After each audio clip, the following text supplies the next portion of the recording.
My name is Esther Lucero. I am the Director of Programs and Strategic Development for the California Consortium for Indian Health.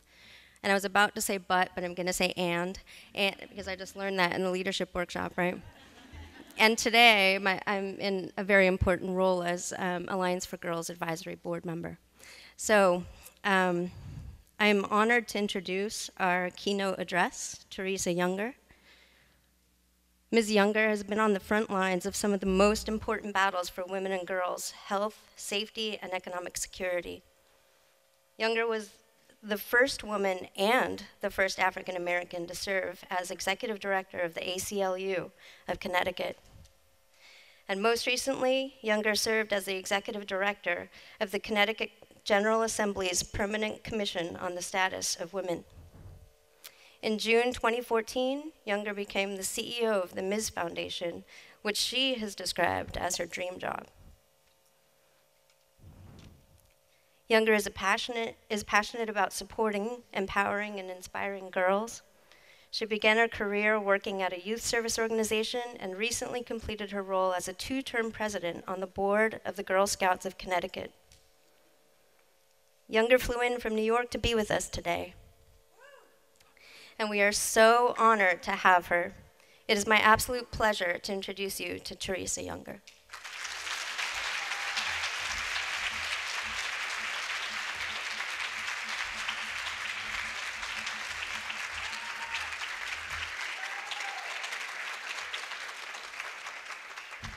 Good afternoon. Thank you so much for having me here today. Thank you to Emma for inviting me to come, and to Jackie Rotman. I'm not sure where Jackie is. Thank you very much for making the introduction to all of you today. It's a real honor and a pleasure to be here. I'm going to talk fast, and I'm not going to say everything I want to say. And there's 2 reasons, because I promised Emma I would stay on time, and also because this really is my dream job. When you get to do every day what I get to do, advocating and empowering women throughout this country and men who believe in equality for all, it really becomes a dream job. And it quickly becomes even more exciting in the aspect that as I do this work, I get to meet people like all of you in this room today. And I continue to be inspired. About 11 months ago, I'm not going to say a year because it's not been a year yet, I was offered a position that I feel like I spent my entire life getting to. And I'd like to lay out for you a little bit about how I got there and what it's about. But I know for some people in this room, you're not really sure about the Ms. Foundation. And what does that organization do? And am I going to give you all money? Well,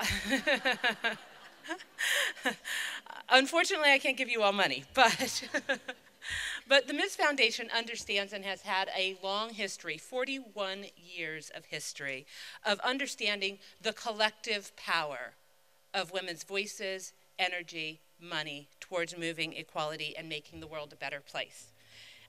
In fact, we have been doing it so well across the country that we were, at the Ms. Foundation, the first women's fund in the country. We fund only domestically, and we fund currently about 70 organizations throughout the country in the areas of health, safety, and economic justice. And a year ago, when I walked into the Ms. offices, and so if you're ever in Brooklyn, New York, this invitation goes. I don't say this lightly. If you are ever in Brooklyn, New York, come to the office.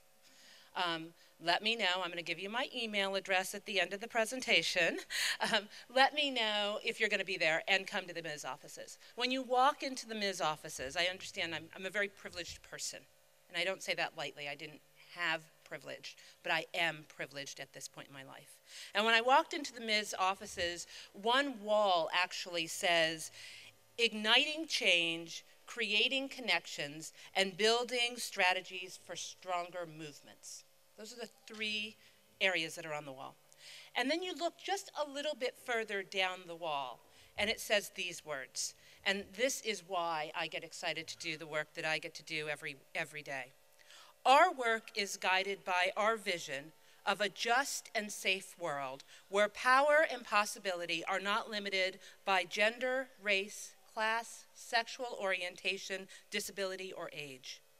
we believe that equality and inclusion are the cornerstones of a true democracy in which the worth and dignity of every person are valued. That is what I am reminded with every day when I walk into the Ms. offices. It's with those words that I join you today, and I want to thank you for the partnership that all of you have and in all the work that we do together. I oftentimes consider those who are doing the work of advocacy as my colleagues and partners in the fight. And so today, that is exactly what we are, colleagues and partners in the fight. But before I get started into some of my comments, I want to remind us of the one thing I think is most important. It's from the feminist writer and activist Audre Lorde. And she wrote these words: "Caring for myself is not self-indulgence. It is self-preservation. It is an act of political warfare." And I remind you all of that today, because by coming here, I honestly believe you are performing an act of political warfare. Because in building our partnerships, we are building and preserving ourselves. So take the time today to make sure that you meet one person you didn't know, shake the hand of somebody you didn't know, and thank somebody. And then go into the bathroom tonight before you go to bed and thank yourself for the work you're doing. And I just want to say thank you for being here today. When I think about the Girls Alliance, I'm thinking of the meme that actually came up in my email box about 6 weeks ago, right exactly when I needed it. It said, I want somebody to give me a hug and say, I know it's hard, it's going to be okay, here's a coffee and here's $5 million.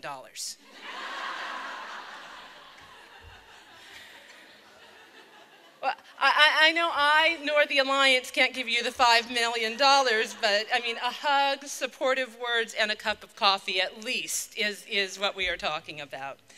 The idea that you've all come together to recognize the importance of networking and collaboration and sharing experiences is what builds strength in the next generation. In many ways, the Ms. Foundation started with a direct connection to women and girls and the impressions and impact that is left on them. The money that originally funded the Ms. Foundation 41 years ago came from the proceeds of the Free to Be You and Me work, a collection of stories and songs, for some of you who might not be familiar with it, that inspired boys and girls to be whoever they wanted to be, free of gender stereotypes. That first grant that the Ms. Foundation made was towards domestic violence, before anybody was funding domestic violence work. We understood back then what we understand now, the impact of the work that we do and the impact of those dollars on each generation that moves forward. The Ms. Foundation, as many of you may be aware, was also the founder of Take Our Daughters to Work Day. It was not Take Your Daughter to Work Day, it was Take Our Daughters to Work Day. It was the idea that collectively we had an obligation and a responsibility to not just who we were raising in our households, but to the community of women and girls that were around us. That was one of the most amazing culture changes that ever took place. We did it at a time when women's opportunities in the paid workforce were much more limited than they are today. And working under the assumption that if you can see it, you can be it, we thought taking girls into offices would make a lot of sense.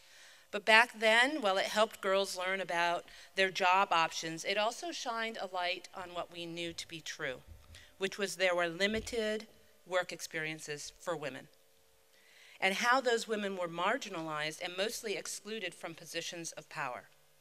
Having girls go to work with their parents opened the eyes for everybody, and we all started asking those tough questions.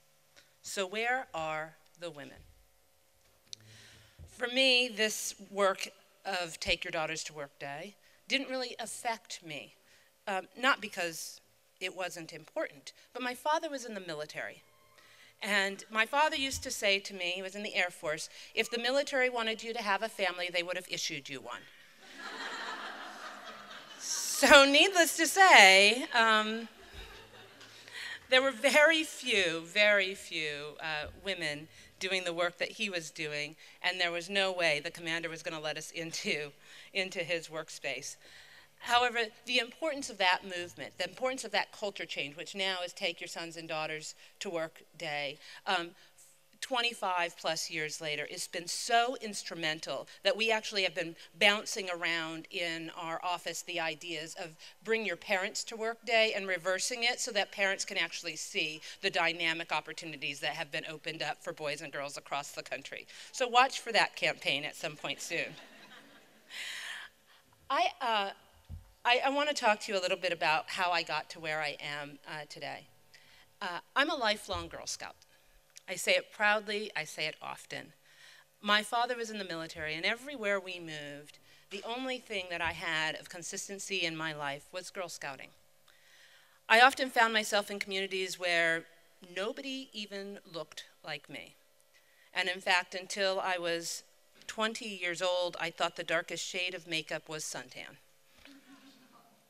I'm familiar with one thing that I could always count on. No matter where I lived, there was always Girl Scouting. So Girl Scouting gave me a network of sisterhood, a place where women were always called and seen as leaders.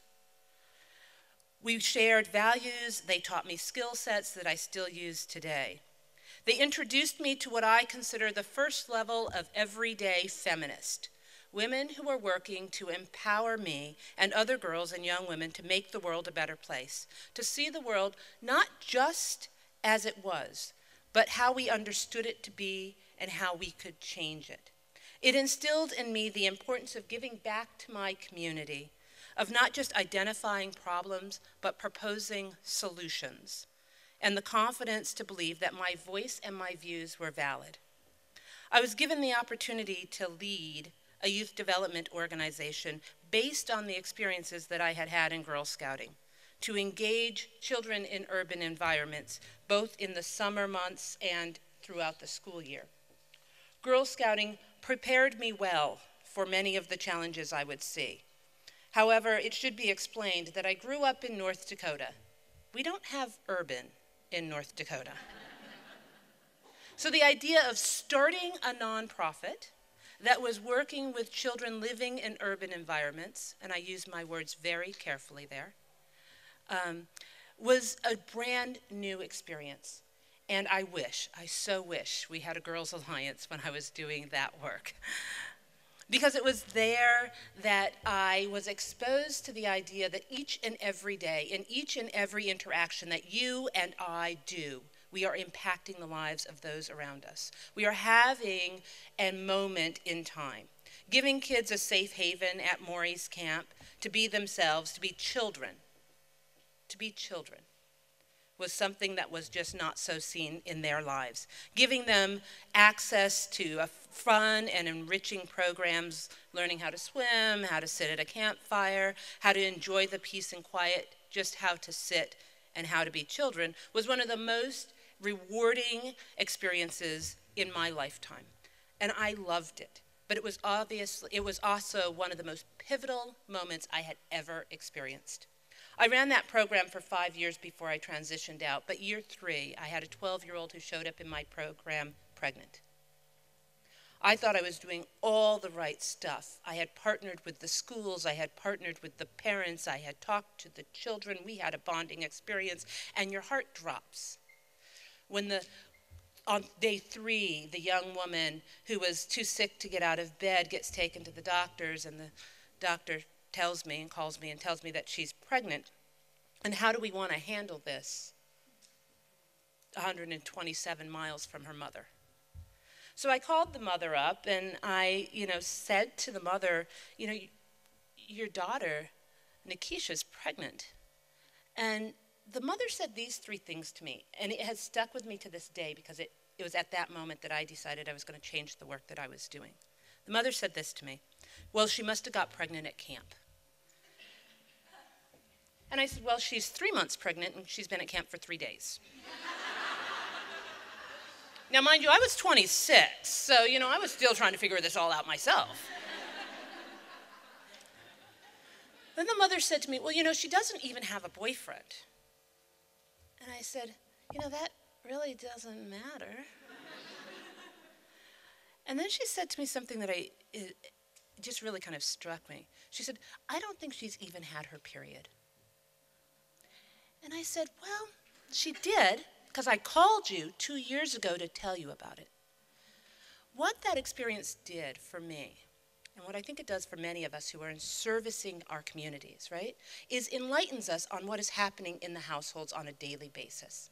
There was no comprehensive sex education. This young woman was trying to figure out her life and the connections she was making without the supports, even though her mother thought she had them, that she really needed. It was at that moment that I decided I needed to stop figuring out I needed to stop pulling the babies out of the water and understand what the policies were that was getting them in the water.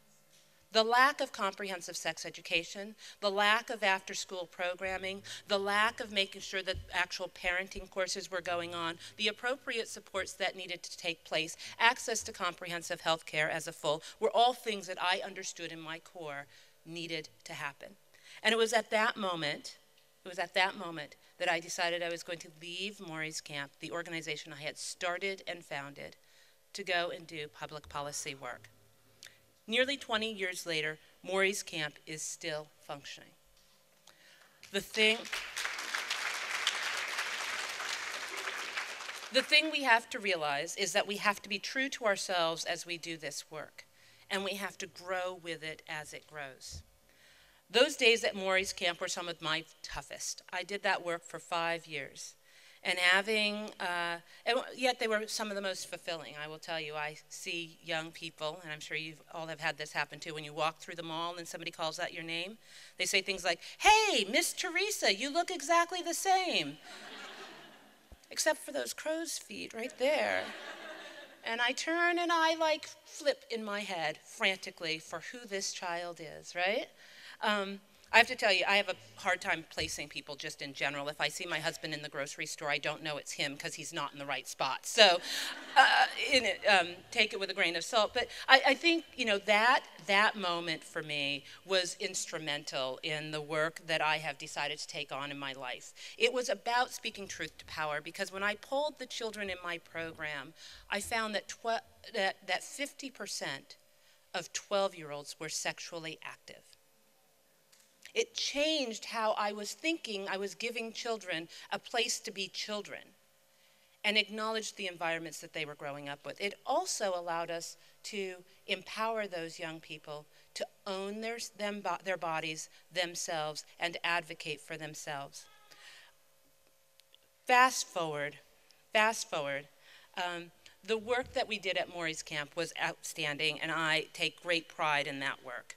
I embarked on a path that led me to the Ms. Foundation. The idea that we needed somebody who was going to be advocating and empowering women and girls. And along with our grantee partners, I have been able to do that. The Ms. Foundation has about 70 grantees. And every day I learn a fact that it just enlightens me a little bit more and actually inspires me to do the work.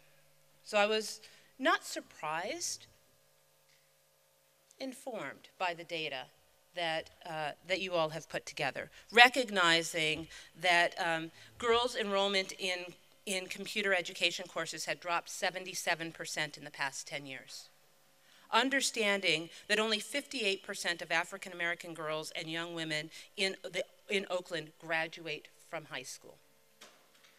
Knowing that the San Francisco Bay Area is one of 10 of the worst child sex trafficked areas in the United States, with a majority of those children being trafficked are girls. These are daunting, and they make me shake my head, and they make me question what's going on, but they also make me understand that we have work to do. We can't get tired.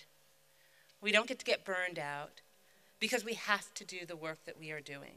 And we have to continue to plow forward in that work that we are doing. And the reason I stay inspired in the work that I'm doing is because I get to meet people like you. A year ago, when I started with the Ms. Foundation, I decided that I would go on a listening tour.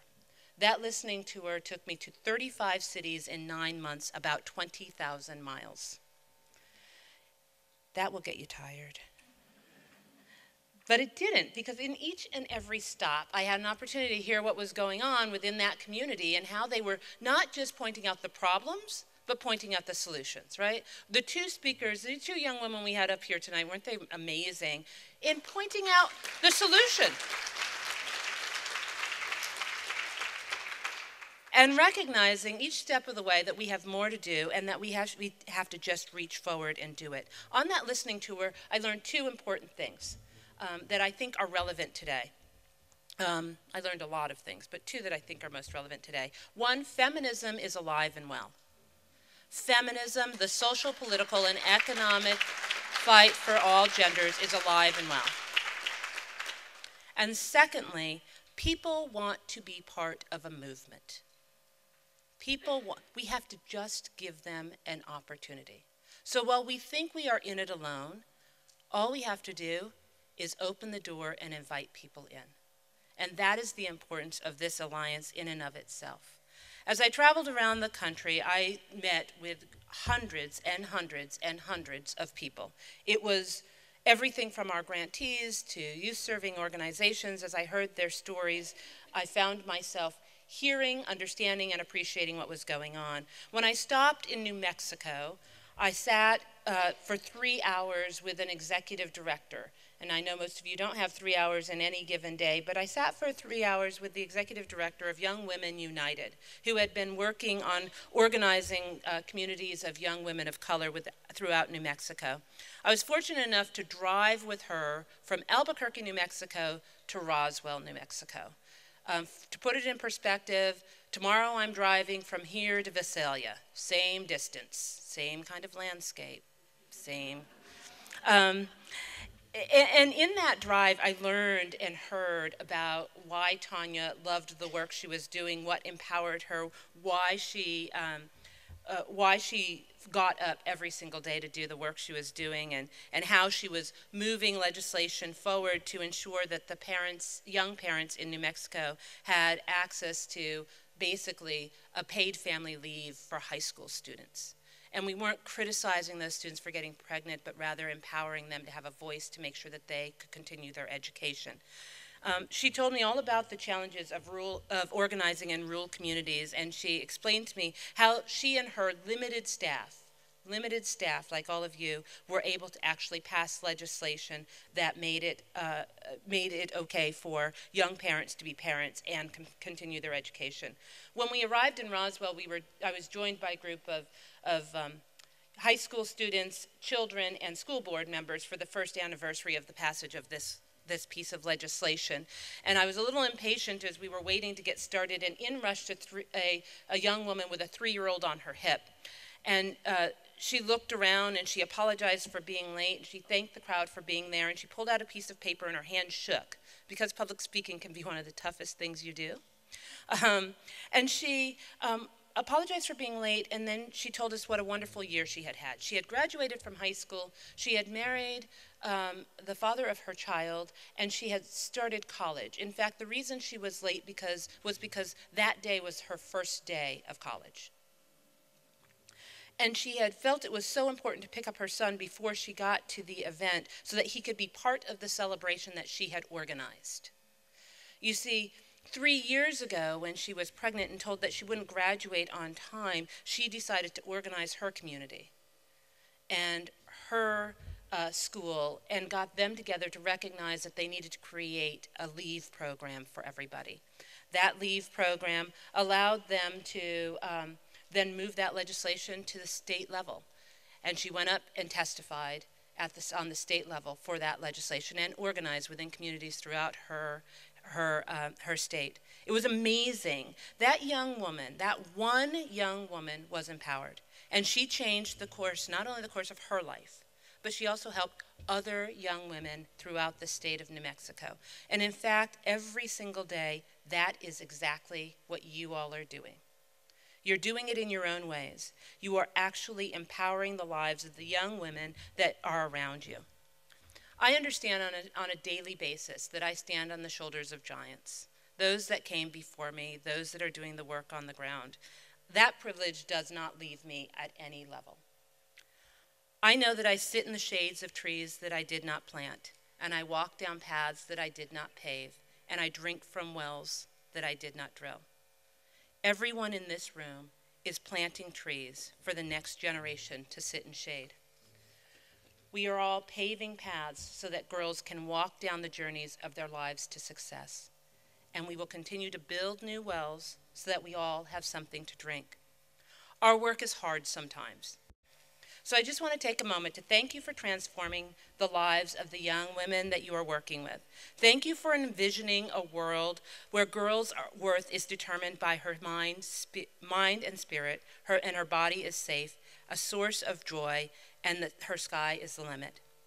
With the continued effort and your commitment to girls' empowerment, we will continue to overcome barriers, we will build more wells, and we will lead to a greater movement of equality.